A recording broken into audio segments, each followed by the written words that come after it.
લક્ષ્ય ન્યૂઝ, એક નજર, એક લક્ષ્ય. ધ્રાંગધ્રા તાલુકાના નારીચાણા ગામમાં ઐતિહાસિક સ્વયંભૂ હનુમાનજી મંદિર ભાદરવા સુદ બીજે મંદિરે મેળો ભરાય છે. વર્ષો પહેલા આજના દિવસે આ જગ્યાએ દાદા સ્વયંભૂ પ્રગટ થયા હતા. દેશ વિદેશમાંથી મોટી સંખ્યામાં દર્શનાર્થીઓ આવે છે. ધ્રાંગધ્રા તાલુકાનું નારીચાણા ગામ હનુમાનજીના મંદિરને લઈને જાણીતું છે. નારીચાણા હનુમાનજીના મંદિરે દેશ વિદેશમાંથી મોટી સંખ્યામાં દર્શનાર્થીઓ આવે છે. ગામના લોકો અને લોકો હળીમળીને રહીને મંદિરના પ્રસંગો મનાવે છે. ધ્રાંગધ્રા તાલુકાના નારીચાણા ગામ ધ્રાંગધ્રા 20 કિલોમીટર દૂર આવેલું છે.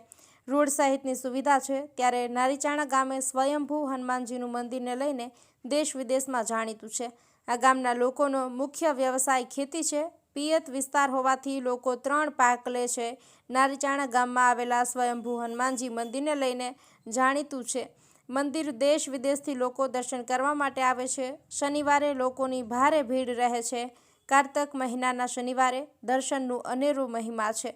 ત્યારે મંદિરનો અનેરો ઇતિહાસ રહેલો છે, જેમાં વર્ષો પહેલાં ખેતરમાં હળ ચલાવતી વખતે મૂર્તિ નીકળી હતી અને હનુમાનજી પગમાં હળ વાગી ગયેલું. ત્યારે ભાદરવા સુદ બીજના રોજ હનુમાનજીની મૂર્તિમાં પગમાંથી રસી નીકળે છે. ધ્રાંગધ્રા તાલુકાના નારીચાણા ગામે આવેલા સ્વયંભૂ હનુમાનજીના દર્શન કરવાથી લોકોની મનોકામના પૂર્ણ થાય છે. નારીચાણા મંદિરમાં મંદિરના મહંત રોહિતદાસ બાપુ દ્વારા અન્નક્ષેત્ર ચલાવવામાં આવે છે. મંદિરના મહંત રોહિતદાસ બાપુએ જણાવ્યું કે આ અન્નક્ષેત્રનો પ્રસાદના સ્વરૂપમાં મંદિરે દર્શન માટે આવતા દર્શનાર્થીઓને જમાડવામાં આવે છે. મંદિરે દર્શને આવતા લોકો પણ પ્રસાદનો મોટી સંખ્યામાં લાભ લઈ રહ્યા છે. ત્યારે ગામના યુવાનો અને લોકો દ્વારા સેવા આપવામાં આવે છે. ત્યારે સ્વયંભૂ લોકફાળો પણ આપે છે. બ્રિજેશ ત્રિવેદી, સુરેન્દ્રનગર.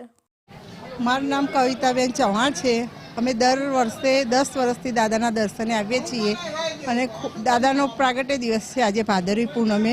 તો એ સારું એવું હોય છે, બધી રીતે સગવડ સારી હોય છે અને દાદાના દર્શને કરવા આવીએ. દાદા ખૂબ ખૂબ સારા બધાના મનોકામના પૂર્ણ કરે છે અને અમને બહુ મજા આવી. ખૂબ સરસ જ આયોજન છે. ક્યાંય આવું આયોજન નહીં હોતું. ખાવાની સગવડ, જમવાની, રહેવાની બધી સારી સુવિધા છે. કોઈ અહીંયા આમ એવું અગવડ જેવું નથી. અમને ખૂબ મજા આવી અહીંયા આવીને. રામચંદ્ર ભગવાન કી જય. આજે નારીચાણા ગામમાં નારીચાણિયા હનુમાનજી સ્વયંભૂ પ્રગટ થયા છે અને એવી લોકવાયકા છે કે જમીનમાંથી હળ હાંકતા હનુમાનજીની મૂર્તિ નીકળેલી છે. અને એવી પણ લોકવાયકા છે કે દર વર્ષે હનુમાનજીની ચોખાના દાણા જેટલી મૂર્તિ વધે છે અને ડાબા પગમાંથી રસી નીકળે છે. આજે તારીખ 25/8 ભાદરવા સુદ બીજના દિવસે એમનું પ્રાગટ્ય થયું હતું. એટલે આજે અહીંયા બહુ જ મોટો ઉત્સવ ઉજવાય છે. ભાદરવા સુદ બીજનો મેળો ભરાય છે. 52 ગજની ધજા ચડાવાય છે અને દાદાનો યજ્ઞ પણ થાય છે. અને ઘણા બધા યાત્રિકો દૂર દૂરથી આવે છે અને બધાને પ્રસાદની પણ વ્યવસ્થા કરવામાં આવે છે અને બધાના દર્શનાર્થીઓની દાદા મનોકામના પરિપૂર્ણ કરે છે. બોલો નારીચાણા દાદાની જય. મારું નામ બિંદેશ્વરી દેવી.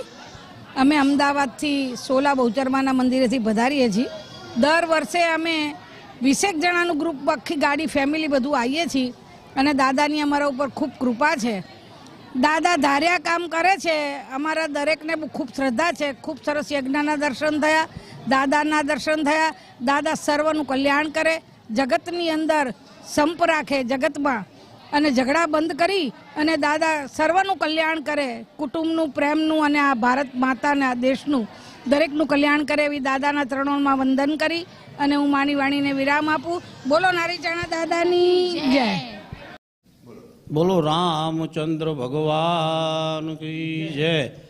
અહીંયા ભાદરવી સુદ બીજના દિવસે મોટો પ્રાગટ્ય દિવસ હનુમાનજી મહારાજનો છે અને અહીંયા ઘણા લોકો, ગામજનો બધા સેવામાં સહકાર સારો આપે છે. અહીંયા ભોજનાલય પણ સારું ચાલે છે. બધા સેવકો સારું કામ કરે છે, સેવાય આપે છે. અમારા અશુભાઈની સરપંચની સેવા મોટી છે અને અમારા રોહિત મહારાજ મહંતશ્રી અને અમારા હનુમાનદાસ બાપુ એ 1 મહિના અનુષ્ઠાનમાં બેસે છે. બોલો રામચંદ્ર ભગવાન કી. હું PM પટેલ, તલાટી કમ મંત્રી શ્રી નારીચાણા ગ્રામ પંચાયત. આપણે અહીંયા અત્યારે ભાદરવા સુદ બીજ નિમિત્તે નારીચાણિયા હનુમાનજી મહારાજનો પ્રાગટ્ય દિવસ હોય તો લોકમેળાનું આયોજન કરેલ હોય છે અને આજુબાજુના ગામના માણસો અહીંયા દર્શનાર્થે આવે છે અને દાદાનો પ્રસાદ લે છે અને આપણે આ લોકમેળાની જૂની લોકવાયકાથી આમનામ લોકમેળો ઘણા વર્ષોથી ભરાતો આવે છે અને અહીંયા આજુબાજુના નાના માણસો મજૂરી કોઈ સ્ટોલવાળા છે, કોઈ આઈસ્ક્રીમ ગુલ્ફીવાળા કે કોઈ લારીઓવાળાને બધાને રોજગારી પણ પૂરી પડે છે. એટલા માટે થઈ અને આમનામ આની પરંપરા જળવાઈ રહી છે અને આમનામ જળવાઈ રહી છે. બસ જય નારીચાણિયા દાદા.